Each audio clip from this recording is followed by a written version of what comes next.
Why go to the Latin Mass? Why not just go to the regular Mass?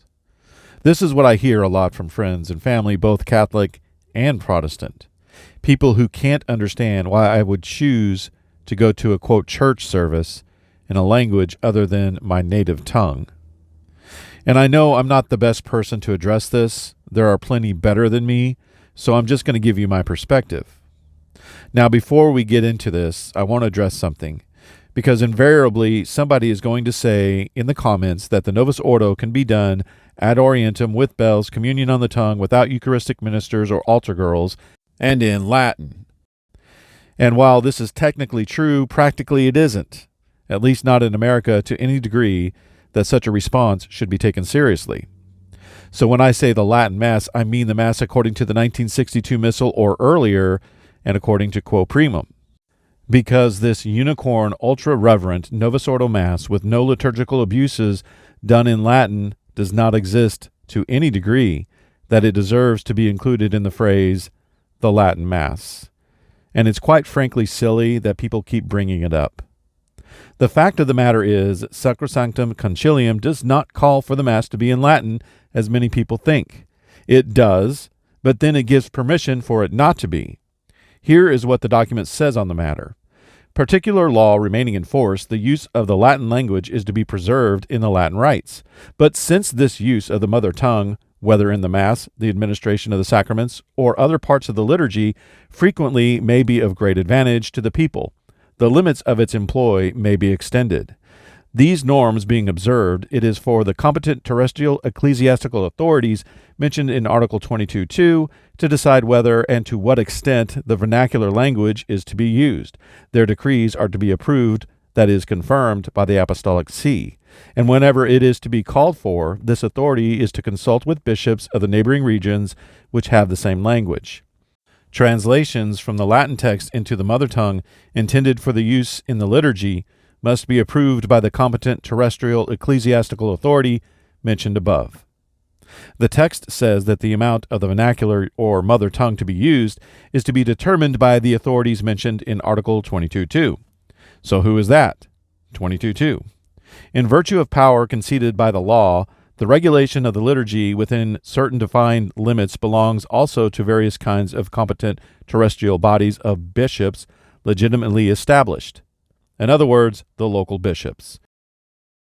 This idea that the Novus Ordo is not the Mass of Sacrosanctum Concilium is a farce. Sacrosanctum Concilium literally allows for anything, so much so that any Mass that comes out of it will be a hot mess and will not be in Latin, at least not universally. The bishops, and let's face it, that's who really have the authority on this, will always allow for the common language as long as this is the working document. So we need to stop with this fantasy of fixing the Novus Ordo. It's not going to happen. And I'm talking about myself on this as well. I used to think it could be fixed too. I would also like to point out that there are problems with the Novus Ordo outside of the language. So it's not just the bells, smoke, ad orientem, communion on the tongue, even the use of the Latin language that makes the Latin Mass superior to the Novus Ordo. I'm not going to go into all of that here. If you want a breakdown of the Latin Mass versus the Novus Ordo, watch the Mass of the Ages. People simply can't understand why someone would choose to attend a church service they can't understand. And that's because people look for what they get out of the service. It's all about them. I like the music here, but not here. I like the sermons here more than over there. The people are friendlier here, but Sunday schools are better over there. They have a decision to make based on their personal preferences. And we even hear this from fellow Catholics who criticize traditionalists. They assume that we choose the Latin Mass based on personal preference, and we are being disobedient because of what we like. But it's not a matter of personal preference. I remember when I went to my first Latin Mass. I didn't understand what was going on, but I knew it was better than what I was accustomed to. I remember thinking, why would they get rid of this? I could tell that the Novus Ordo was not simply the old Latin Mass translated into, in my case, English, as I had thought, and I wondered why they didn't do that, so as to retain its beauty. So I tried the Anglican Ordinariate, thinking that's what I would get, the old Latin Mass in English, and I really wanted to like it and become part of that group. The priest was great, the people were great, and I have nothing against those who attend it, but for me, something was missing. The Latin was calling me, and I think now I know why. Entertainment is not what the Catholic Mass is about. It's not about us. The Catholic Mass is us giving to God, the priest offering the sacrifice of Christ on the cross, which happened once in time and is made present to us in the form of bread and wine, to the Father, as well as us offering our own personal sacrifices and intentions. You know, I've often heard Protestants say, if you have a problem or a concern, to take it to the cross, or lay it at the foot of the cross. How would you even do that as a Protestant? Imagine yourself standing at the cross and laying your concerns at Jesus' feet? Since Christ on the cross is made present in reality at the Catholic Mass, which is why there's a crucifix to show us in the temporal realm what's really happening behind the veil, we can actually do that. It's called Mass intentions. During Mass, you offer your intentions, and then your guardian angel takes it up to the altar. In other words, he lays it at the foot of the cross. But because of poor catechesis and the Novus Ordo adopting a Protestant feel and obscuring the sacrificial nature of the Mass, Catholics don't know this and have adopted a Protestant mentality, which is no doubt why many Catholics have left the Catholic Church for more flashy evangelical Protestant churches. They think it's about them and what they like. But there is no comparison of the Latin Mass with a Protestant service. It's clear that something else more profound is going on, something that transcends personal preference. It's clear that what's happening is not for our entertainment, though it is for our benefit. But why Latin? Can't we just fix the Novus Ordo, making it a true translation as is from the 1962 Missal, retaining its character but allowing the faithful to understand what's going on? How can they engage if they don't understand the language? While this would certainly be an improvement from the current Novus Ordo, there are very good reasons for it to be in Latin and not the common language. First, let me point out that most of us can read, and there are missals that present the Latin with the translation into the common language right next to it so people can follow along. And yes, it's difficult at first, but after a while you actually start picking up the Latin and understanding what's going on. But rather than trying to find an alternative, people need to ask why. Why Latin and not the common language? And I don't mean why now, why always. The Mass has been in Latin exclusively in the West since at least the 5th century. The Church, until after Vatican II, never felt it necessary to have the Mass in the common language for the sake of it being in the common language. We are told that the earliest liturgies were in Greek. Well, Greek was not the common language everywhere, though it was universal. And as Latin became universal throughout the West, the Church adopted it. Though Latin may have been used for the liturgy in the Church in Rome as early as the 1st century, going back to St. Peter himself.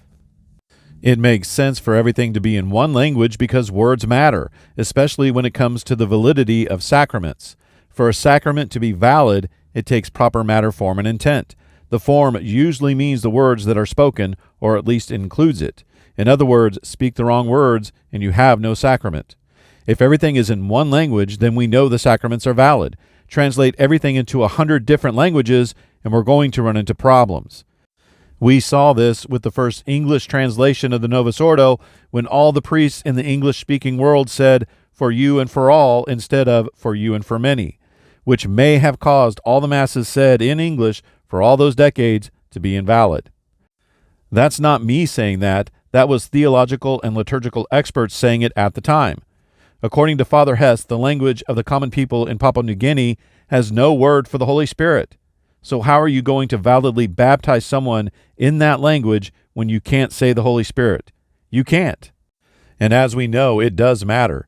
Many people who were baptized as infants had to be conditionally rebaptized decades later, even a priest who then had to also be reordained, because some deacon in the 1980s thought it would be cute to say "we baptize" instead of "I baptize," when he baptized, or rather didn't baptize, those people. The same thing happened even more recently in Arizona, and these are just the ones we know about. That means all of the masses, all of the confessions, all of the rites performed by that priest who was not validly baptized as an infant were invalid until he was reordained. Of course, as far as the confessions, the Church provides, so we don't have to worry about those people not getting their sins forgiven. But there's something even more profound going on here. As I said, and I cannot stress this enough, the Mass is not for the entertainment of the people. or for us to express ourselves. It is for us to fulfill our obligation to give God the worship we owe Him. And so it is proper, since it is for God and not for us, to do so in a proper language. That is not to say that God cannot understand the common languages. Of course He can. But since we are offering God the most sacred of gifts in the Mass, it is fitting to offer it to Him in a sacred language rather than a vulgar one. The three most sacred languages are Hebrew, Greek, and Latin. And in the West, that means Latin. How do I know these are the most sacred languages? The Old Testament was written in Hebrew, then Greek. The New Testament was written in Greek, and the first official Bible was the Latin Vulgate. Also, the words, "the King of the Jews," was written in Greek, Latin, and Hebrew, and then nailed to the cross. The Mass is the representation of Christ on the cross. It's almost like God is telling us, these are the languages you should use, or at least they are more efficacious. Now, that's not to say that liturgies done in other languages are invalid or illicit. By the way, most of those, with the exception of the Novus Ordo, are in older languages or an older form of the current language because it's considered to be sacred. No one can seriously make the case that English is a sacred language, though I did hear a Protestant try once to justify King James only. Pope Pius XII said in Mediator Dei, "The use of the Latin language, customary in a considerable portion of the Church, is a manifest and beautiful sign of unity, as well as an effective antidote for any corruption of doctrinal truth." Isn't it interesting that ever since the Church stopped using Latin in the Mass, heresy has run rampant? I believe at least part of the solution to that problem is the restoration of the traditional Latin Mass as the norm and not the exception.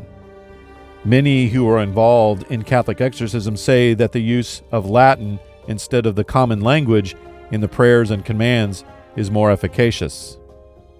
We are not Protestants, and so we need to stop thinking like Protestants, judging the goodness of something based on our feelings or what emotions are triggered in us, and embrace the tradition that has been handed down to us through the centuries, such as the use of the Latin language in the life of the Church. Until my next video, God bless.